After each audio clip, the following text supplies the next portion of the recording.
La Réserve fédérale des États-Unis, la Fed, a fait et fera à jamais la tendance de l'or sur les marchés financiers. En cette semaine capitale qui voit justement la première décision de politique monétaire de la Réserve fédérale des États-Unis, les 20% de rebond, de l'or et des métaux précieux depuis 3 mois sont-ils menacés alors que l'or a rejoint une résistance technique majeure à 1980 $? En clair, mes chers amis, les traders institutionnels, la Chine et l'Inde sont-ils vraiment revenus à l'achat sur le cours de l'or?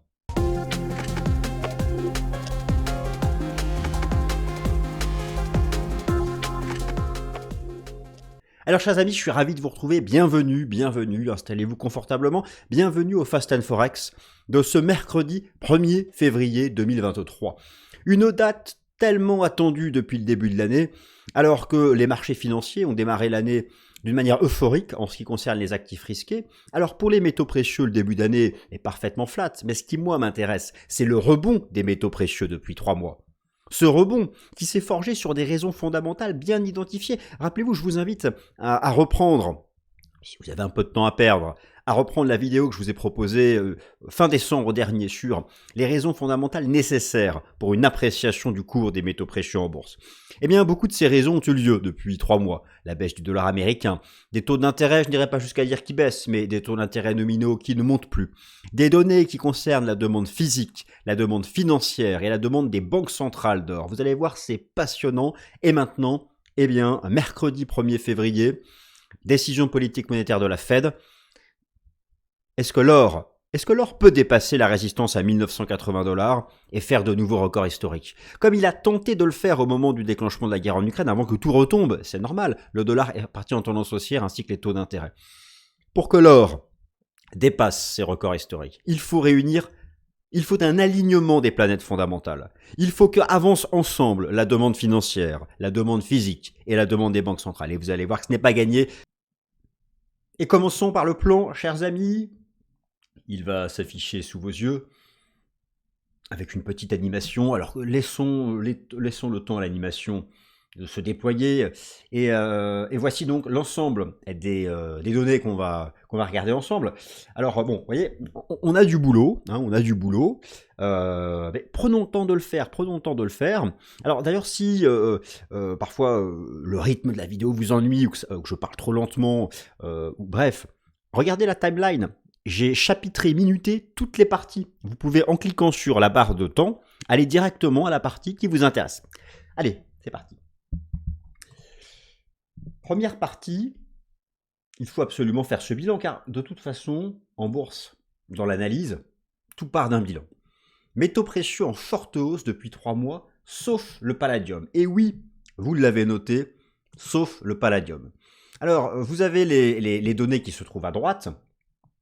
On va zoomer d'ailleurs directement sur ses performances. Le palladium, le pauvre palladium, le voilà tout dernier, tout au fond. Que lui arrive-t-il au palladium? Alors, il y a des données bien, il y a des raisons à cela.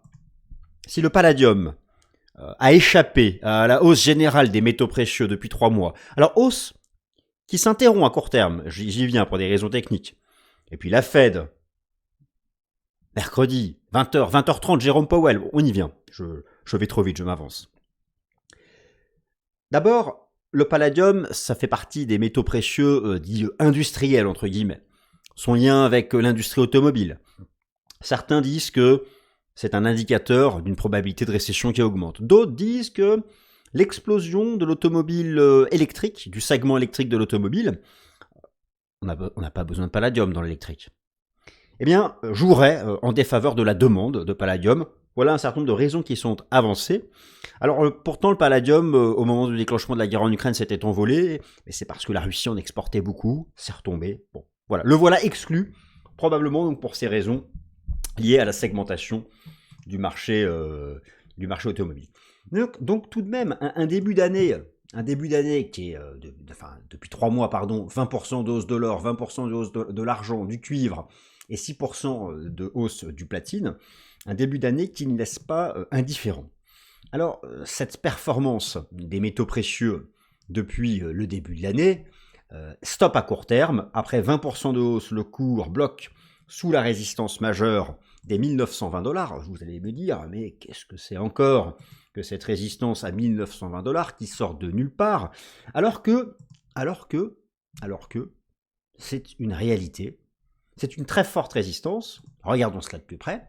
Les 1920 $, le seuil contre lequel on bloque actuellement, c'est ça l'intérêt des graphiques de long terme. Moi, vous savez, je vous invite. L'analyse technique, beaucoup, et ils se trompent, pensent que ça ne fonctionne qu'à court terme. Faux et archi faux. Les meilleurs signaux que donne l'analyse technique se basent sur les graphiques de moyen long terme, ceux qui exposent les cotations en données hebdomadaires ou en données mensuelles. Eh bien, les 1920 $ sont l'ancien record historique de 2011, et le marché a une mémoire, et notamment en ce qui concerne ces graphiques de très long terme. Donc ça, c'est une première chose. N'oublions pas, et ça c'est intéressant, que l'année passée, l'année 2022, a vu un record de plus de 14 ans des achats d'or par les banques centrales. Alors, attention à ne pas trop exagérer la portée de cet événement. Au sein des différentes types de demandes d'or, que je vais vous rappeler d'ailleurs immédiatement, et si vous souhaitez avoir davantage de détails, je vous renvoie vers la vidéo que j'ai fait fin décembre, je crois que c'était fin décembre ou mi-décembre dernier à voir, dans la playlist Fast and Forex, où j'ai travaillé bien précisément les différents types de demandes d'or. J'ai actualisé d'ailleurs certaines données plus précises. J'avais fait une petite erreur, donc là vous allez voir les données mises à jour. La demande financière, la demande physique d'or, la demande des banques centrales. En gros, ce sont les trois grandes demandes. La demande des banques centrales est tout à fait petite si on la compare à la demande physique, alors essentiellement en provenance de l'industrie de la joaillerie en Chine et en Inde, mais pas que, on va regarder ça, et la demande financière qui en termes de poids relatif a presque atteint le montant de la demande physique. Si vous voulez, pour avoir une tendance affirmée sur l'or, il faut que les trois demandes avancent ensemble. Si l'or a rien fait l'année dernière, alors il a fait 0%, me direz-vous, c'est toujours mieux que le marché action qui a chuté, il a joué son aspect refuge. C'est que l'année dernière, la demande physique était en hausse, enfin, en dernière partie d'année, surtout en Inde, mais la demande financière via les ETF, notamment aux États-Unis, était en baisse du fait de la hausse du dollar. Qu'est-ce qui se passe depuis 3 mois? Pourquoi l'or a fortement rebondi? La fin de la politique de zéro Covid en Chine, il y a une accélération de la croissance économique en Inde, et en Inde, la consommation d'or en Inde va bientôt dépasser celle de la Chine. D'ailleurs, l'Inde va même dépasser cette année la population de la Chine. En Inde, l'or est utilisé partout. C'est-à-dire ça même, par exemple, au moment des mariages, c'est archi consommé. Et qu'est-ce qui se passe depuis 3 mois? Le dollar baisse, les taux d'intérêt ne montent plus. Il y a eu un alignement dans la hausse des demandes financières, physiques et des banques centrales. Boum, 20% de rebond. Maintenant, pour espérer dépasser les records historiques, il faut que ça continue. Et l'incertitude du moment, c'est la demande financière, avec la Fed. Si la Fed ne pivote pas rapidement, les taux d'intérêt du marché peuvent remonter, le dollar aussi, et malheureusement, la demande financière viendra contrecarrer la hausse de la demande physique, et on ne passera pas à la résistance. Alors, je vais vous faire un résumé de toute la vidéo. Alors restez quand même, parce qu'on va regarder toute la suite en détail maintenant. Il faut quand même regarder les illustrations.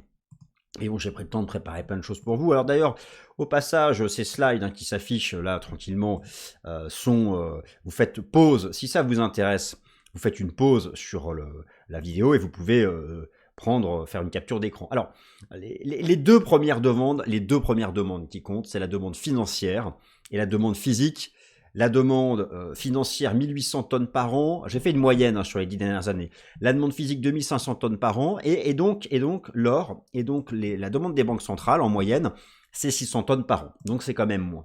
Voilà. Et alors après, il y a les facteurs de corrélation. Et en grande partie, la tendance du dollar américain. Mais aussi, et peut-être finalement encore plus important, j'y viens en détail, la tendance des taux obligataires.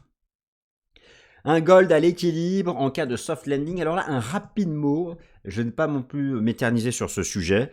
Vous savez que un des grands débats de l'année au niveau des fondamentaux est de savoir quel sera le cadre économique prospectif économique.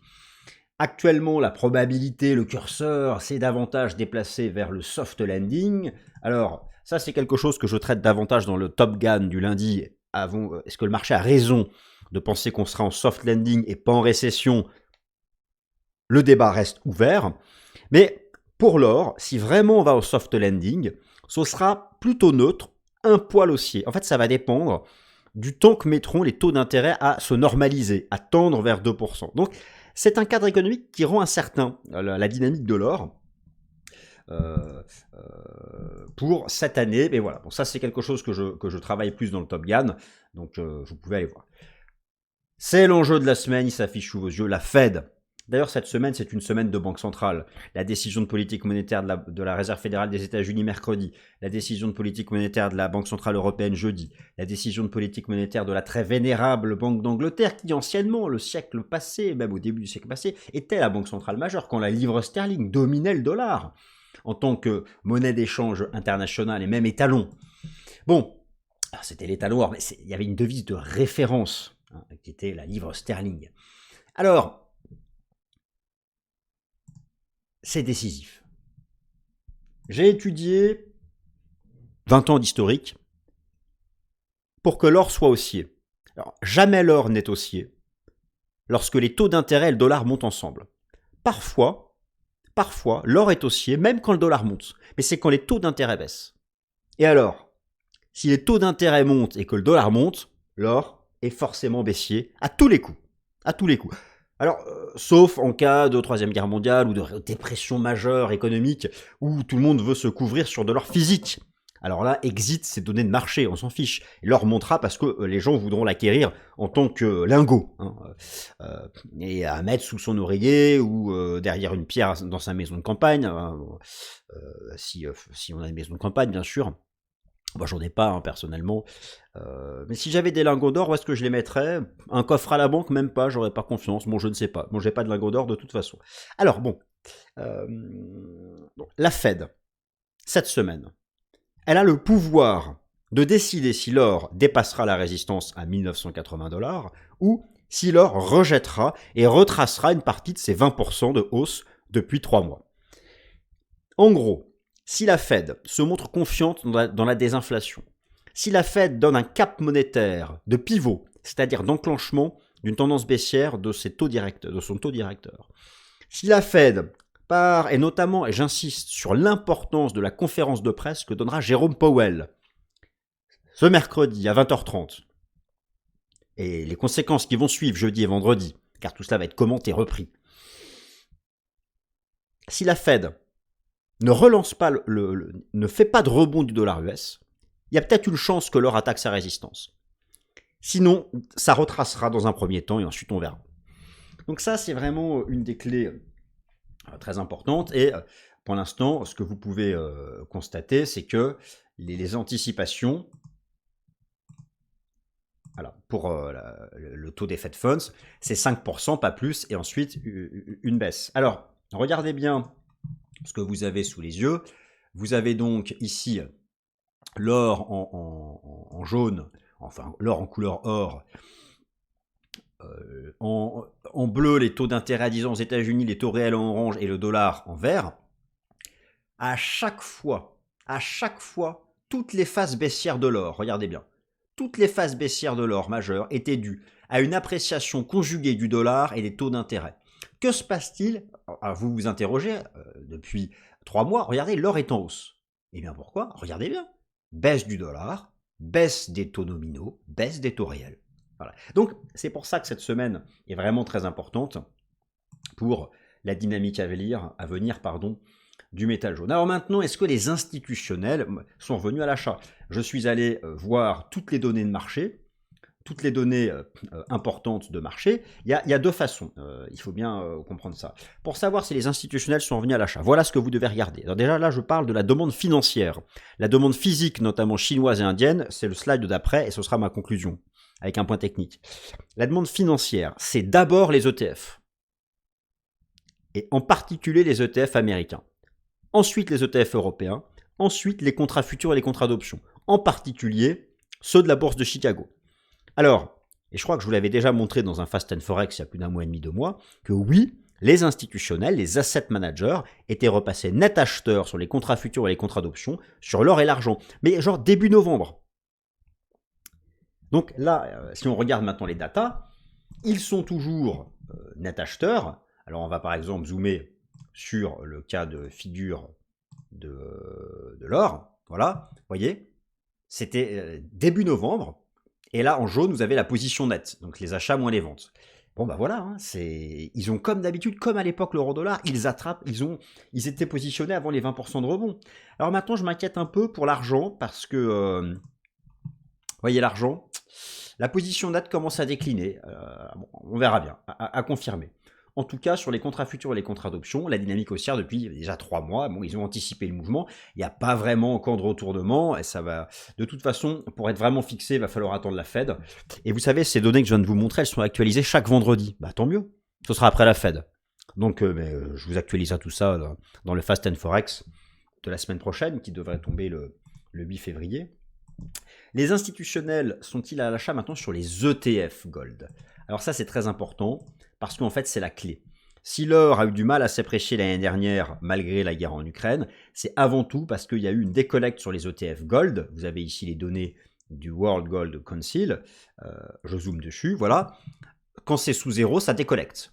Ça a décollecté sur les ETF Gold dans toutes les zones, mais regardez depuis 3 mois. Il y avait une divergence haussière sur la décollecte. Oui, ça continuait de décollecter, mais ça décollectait de moins en moins. Et vous savez quoi, bonne nouvelle, en janvier, ça a collecté.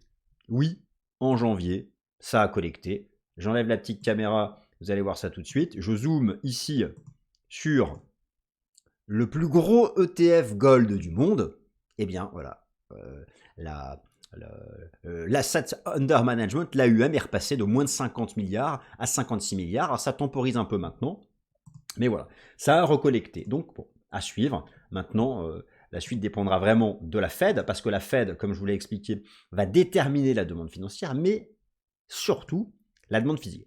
Soyez certains d'une chose, la demande physique actuellement soutient à la hausse le cours de l'or. Ça représente un bon 40% de la demande mondiale d'or. En grande partie, en fait même essentiellement, mais il n'y a pas que ça, la demande physique d'or est en provenance de l'industrie, de la demande d'or de la joaillerie, et je vous montre, ce que vous pouvez constater par vous-même, le poids de la Chine et l'Inde, c'est gigantesque, ça fait 3 fois à chaque fois les USA pour les deux pays. Et d'ailleurs, pour envisager les perspectives économiques en Inde, vous avez ici le PMI industriel de l'Inde qui accélère. Là, l'Inde sera vraiment, et elle pèse quand même quelque chose, un soutien majeur pour la demande d'or cette prochaine décennie. Et regardez d'ailleurs cette année, c'est cette année que l'Inde va dépasser la Chine en tant que pays le plus peuplé du monde. En fin d'année, l'Inde dépassera les 1 milliard 460 millions d'habitants, alors que la population chinoise a commencé à baisser. Donc voilà, pour résumer, 1980 $, on consolide à court terme, je conclue juste après sur un point technique. Si votre scénario, car chacun son esprit critique, si votre scénario, mais en revanche, si votre scénario, c'est que l'or fasse cette année de nouveaux records historiques, pour la raison que vous défendez, soyez certain que vous avez besoin d'avoir à la fois une demande financière en hausse et une demande physique en hausse. La demande physique, c'est à peu près à qui? Chine et Inde. Pour la demande financière, c'est la Fed qui la tient entre ses mains, via les rates, les taux d'intérêt, le dollar US. Donc voilà, ça fait partie des choses importantes. Et donc maintenant, on va regarder quelques graphiques court terme, et au passage, n'hésitez pas à me suivre sur Twitter si mon travail vous intéresse. Alors, donc ça c'était l'ETF Bitcoin. Alors, l'or, techniquement parlant, regardez où est-ce qu'on est revenu. 20% de hausse. Là, je vous remonte les données du rapport Commitment of Traders. Ça, c'était très intéressant. On est revenu sous cette résistance. Donc, on bloque maintenant, dans l'immédiat. Regardez l'argent, c'est exactement la même chose. Donc, bon, c'est vrai qu'au final, là, je viens de parler de plein de données fondamentales, mais finalement, le rebond de l'or et l'argent, c'était d'abord des supports chartistes. Voilà, on vient de boucler la boucle. Donc, c'est pour ça qu'il m'a paru important de faire la vidéo à ce moment maintenant, parce que, en plus, avec la Fed. Donc, voilà, ce qu'on peut envisager, c'est d'abord un retracement, disons 21,50 grand max pour l'argent pour rester haussier, et un retracement grand maximum 1800 $ sur l'or pour rester haussier. Et c'est à ce moment-là, en fonction de toutes les données fondamentales que je viens de vous décrire, qu'on pourra envisager une prise d'appui et peut-être derrière donc sortir par le haut pour l'aspect héliotiste long terme. Moi, j'ai toujours un scénario que nous serions engagés une grande vague 5, et donc effectivement, imaginons que ça retrace vers 1800 dans un premier temps. Bon, ben, moi, mon scénario fait que je pense que ce serait une opportunité pour derrière ensuite jouer la cassure technique haussière plus tard dans l'année. Mais voilà, cela dépendra uniquement des marchés. Voilà, j'espère que vous avez passé un bon moment et surtout que vous avez trouvé cette vidéo intéressante. Merci à toutes et à tous et excellente fin de semaine.